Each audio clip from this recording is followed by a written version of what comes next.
तुमने कभी ना कभी अपने पेरेंट्स से तुमने सुना होगा, ये तुमने कभी उन्हें बोलते हुए सुना होगा कि भाई इसकी उम्र हो गई, अब इसकी शादी करवा दो, ये थोड़ा जैसे ही रिस्पॉन्सिबल हो जाएगा। तो ये मतलब शादी होती है, थोड़ा रिस्पॉन्सिबल हो जाएगा, तो अपनी जिंदगी में थोड़ा फोकस्ड हो जाएगा। जहां पे तुम सोचोगे उस टाइम में यार क्या बात करें, पर अगर तुम थोड़ा थिंकिंग और ध्यान से सोचोगे तो उनकी बात बिल्कुल गलत नहीं, क्योंकि जो मेनली लड़कों की जो जिंदगी होती है ना यार, मतलब एमलेस होती है। लाइक मतलब एमलेस से तो मेरा मतलब ये है कि मतलब जब लड़के होते हैं या बड़े होते हैं तो यार मतलब थोड़ा उन्हें घूमना ज्यादा पसंद है, उन्हें थोड़ा मस्ती करना ज्यादा पसंद है। पर जब वो थोड़े एक्सपीरियंस हो जाते, जब वो थोड़े बड़े हो जाते हैं, जब उन्हें बहुत ज्यादा एक्सपीरियंस गेन कर लेते हैं, जब वो उनकी शादी हो जाती है और उनके पास एक सीरियस होता है, जब उनके एक पार्टनर होता है, तो उसके लिए उन्हें कुछ ना कुछ तो करना पड़ता है, ताकि क्योंकि उन्हें उसको भी पालना है, खुद को भी पालना है, तो उसके लिए उन्हें बहुत सारे सैक्रिफाइस करने होंगे, बहुत ऐसी चीजें उन्हें करनी पड़ेंगी। तो इस वजह से आपके पेरेंट्स आपको इसलिए बोलते हैं। तो ऐसी मैं आपको ना एक मूवी सजेस्ट करूंगा डैडा नाम की, जिसकी स्टोरी ना बहुत ज्यादा इंटरेस्टिंग, जो मैं बताता हूँ। स्टोरी में हमें दिखाया जाता है हमारे दो कैरेक्टर्स इंदु और रमिकांत, ये दोनों लवर्स होते हैं, कॉलेज टाइम से लवर्स होते हैं, जहां पे इनका लव इतना ज्यादा आगे बढ़ चुका होता है कि इंदु इस टाइम पर प्रेग्नेंट हो जाती है। और इस टाइम पे प्रेग्नेंट हो रही है कॉलेज टाइम पे, तो ये भाई ये बिल्कुल भी अच्छी बात तो होती नहीं, क्योंकि मतलब आप सोसाइटी में आप किसी को बता नहीं सकते, सोसाइटी बताओगे तो मतलब दोनों ही परिवारों की नाक कट जाएगी, सेम ऐसी चीजें होती है। अब यहाँ पे जो सारी चीजें होती है तो इनके पेरेंट्स को पता चल जाती है कि प्रेग्नेंट, तो ऑफकोर्स इंदु के पास ऑप्शन था कि वो पुलिस के पास जाते, उसको परिवार में पुलिस के पास लेके जाते, तो ऑप्शन था कि इंदु वहां पे मुंह खोलती, यहाँ पे रविकंदन का करियर तो पूरा बर्बाद हो ही जाता। पर वो दोनों एक दूसरे के लिए ग्रीन फॉरेस्ट एकदम ट्रस्टेड लॉयल थे, तो वो ऐसा कुछ नहीं करती इंदु, और वो बोलती नहीं मैं अपनी मर्जी से उसके साथ रह रही थी, तो ऑफकोर्स वो उसके साथ ही रहती है। अब दिक्कत इतनी ही नहीं है, यहाँ पे स्टोरी एकदम परफेक्ट चल रही है। स्टोरी में दिक्कत आनी अब शुरू होती, जहाँ पे ये अभी अपना खुद का रेंट पे घर लेते हैं, जहाँ पे ऑफकोर्स आराम से रहते हैं, उसकी प्रेगनेंसी के पूरी अच्छी रविकांत उसकी पूरी देखभाल करता होता है, क्योंकि अब उसके पास रिस्पॉन्सिबिलिटी है, उसको खुद का पेट भरना है, उसको इंदु का पेट भरना है, और जो बच्चा आ रहा है उसके लिए भी उसको पैसे जमा करने, क्योंकि जब प्रेगनेंसी का टाइम आएगा बहुत सी चीजें, मतलब बच्चा आता है, कपड़े, चीजें, झूले, खिलौने, मतलब हर चीज के लिए उसे पैसे इकट्ठा करना पड़ेगा। तो वो पार्ट टाइम जॉब भी करता है, वो कॉलेज भी जाता है, हर वो चीज करने की कोशिश करता है। पर आपको पता ही आज के टाइम में भाई महंगाई कितनी ज्यादा है कि मतलब आप कितना भी कमा लो आपके लिए पैसा कम ही पड़ जाता है। सेम ऐसा ही आपके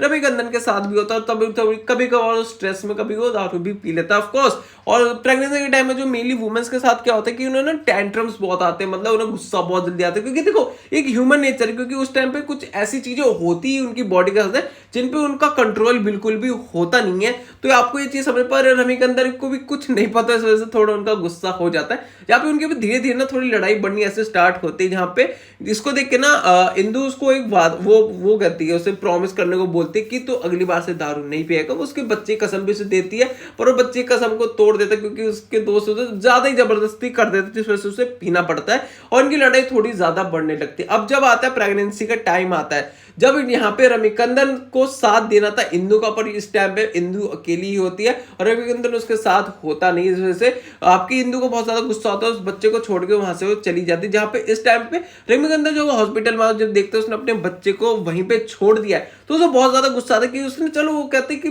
तूने मेरे साथ जो भी करा ठीक है, और तुमने जो बच्चे के साथ करा वो बहुत ज्यादा बुरा होता है। यहाँ पे अब रविकंदन ये डिसाइड कर लेता है कि उस बच्चे को अकेले ही पालेगा, वो उसको उसकी माँ की कभी पूरी होने ही नहीं देगा। जहाँ पे अब यहाँ पे रविकंदन बहुत ज्यादा वो हो चुका भाई, एकदम एक्सपीरियंस हो चुका है, एकदम भाई फोकस हो चुका है जिंदगी में, कि उसकी जिंदगी की गोल दो ही है। पहला तो उसे खुद ग्रो होना, इतना ज्यादा ग्रो होना कि वो बहुत ज्यादा पैसा कमा सके। सेकंड, उसे अपने बच्चे का एक फ्यूचर सेट करना है कि वो भी एक बहुत अच्छा आदमी बन सके। तो उसके लिए वो बहुत ज्यादा मेहनत करता है, जगह जगह पे जॉब्स के लिए ट्राई करता है। तभी उसे एक बंदा मिलता है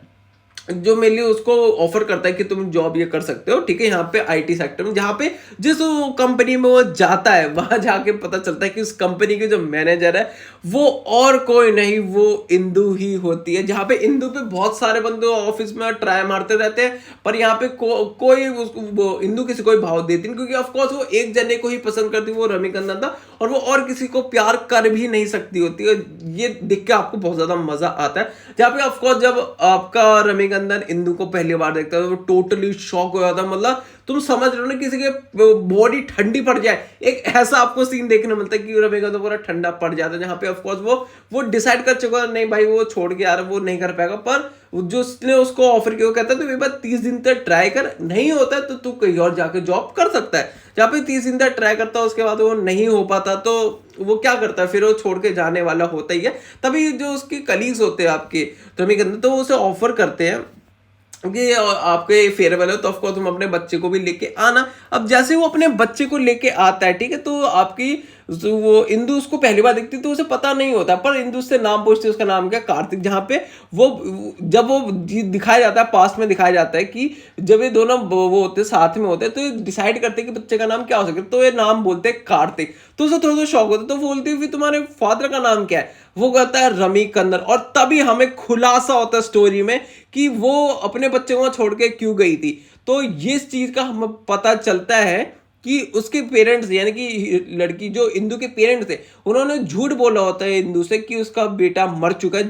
क्योंकि उसको नहीं पता होता कि बच्चा मर, क्योंकि उस टाइम पे वो हालत में, तो उसके पेरेंट्स तो झूठ बोलते ताकि वो आराम से इसे अपने घर ले जा सके, बोलते कि हाँ कि तुम्हारा बेटा मर चुका। और इस टाइम पे इंदु इस वजह से उसको छोड़ के जाती क्योंकि उसकी वजह से उसका बेटा मर चुका है, जिस मरा हुआ पैदा। पर जब ये सारी चीजें पता चलती है, जब सारी कन्वर्सेशन स्टार्ट होती है रविकंदर और इंदु के बीच में, तो पूरी कन्वर्सेशन होती है, तो जब पता चलता है रविकंदर को कि गलती उसकी नहीं थी, उसके पेरेंट्स ने उससे झूठ बोला, तो ऑफकोर्स में एक अच्छी हैप्पी एंडिंग खत्म होती है, जहाँ पे पूरी फैमिली का रियूनियन हो जाता है। और यहाँ पे एक स्टोरी बहुत अच्छे तरीके से कंप्लीट होती है, जहाँ पे ये स्टोरी आपको बहुत ज्यादा अच्छा आपको देखने मतलब दिखाती है कि मतलब कि देखो प्यार, देखो अगर दो प्यार करने वाले तो कोई कुछ नहीं होता भाई, कोई आपके बीच में नहीं आ सकता। पर यस मतलब एक मिसअंडरस्टैंडिंग बहुत सी चीजों को, आपके रिश्ते को बिगाड़ तो सकती है। बाकी ये बता रहा तुम्हें मूवी कैसे लगी, अगर मूवी तुम्हें अच्छी लगी है तो वीडियो को लाइक शेयर एंड सब्सक्राइब कर देना। बाकी इसी के साथ इस वीडियो को मैं एंड करते हैं, मिलते हैं आपको कल एक अन्य वीडियो के साथ, तब तक के लिए